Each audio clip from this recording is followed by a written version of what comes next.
দেখো বীজগণিতের এই টাইপের এমসিকিউ গুলো তোমাদের হচ্ছে সব সময় থাকে। কেমন থাকে? উদ্দীপক একটা থাকবে, এই একটা উদ্দীপক থেকে দুইটা প্রশ্ন দেখা থাকে, এরকম তোমরা দেখছো। আসো এই টাইপের এমসিকিউ গুলোকে আমরা হচ্ছে ক্যালকুলেটরের মাধ্যমে খুব সহজেই করে ফেলবো।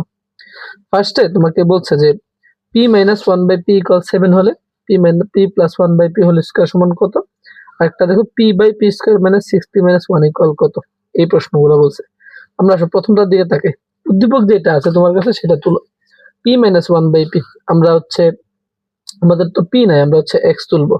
Alpha x minus 1/, alpha x alpha কেলে চাপ দাও, দিয়ে হচ্ছে কত 7। তারপর তুমি শিফট দিয়ে এটাকে সলভ করো, কেলে চাপ দাও। x এর একটা মান চাচ্ছে, তুমি 1 2 3 যা ইচ্ছা তুমি তা দিতে পারো, সমস্যা নেই। দিয়ে কেলে চাপ দাও। দেখো x এর এরকম একটা মান আসছে না, এটাকে তুমি সেভ করবে। কিভাবে সেভ করবা? সেটা হচ্ছে সেই শিফট দিয়ে তুমি হচ্ছে এই আর সি এর চাপ দিবা। দিলে দেখো STU একটা লেখা আসছে, ঠিক আছে? তখন এটা হচ্ছে সেভ হচ্ছে। কিসের মধ্যে তুমি সেভ করবা? আমি হচ্ছে এই যে এর মধ্যে সেভ করতে চাই, এই জন্য এর মধ্যে চাপ দিলাম। দিয়ে তুমি এখন এটাকে কেটে দাও। কাটার পর কি হলো? তুমি এটার মান বের করো, p + 1/p তার হোল স্কয়ার। তো আমি a তে সেভ করছি না, সেজন্য আমি a বাটন ক্লিক করব। Alpha a plus 1/1 alpha a তার হোল স্কয়ার এই যে ইকুয়ালে চাপ দাও।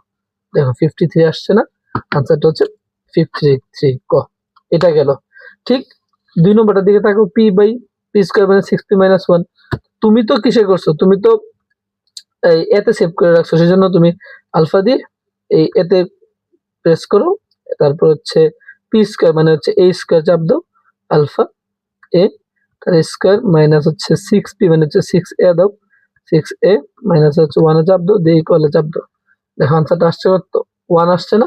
সেজন্য আনসারটা হচ্ছে কত? 1।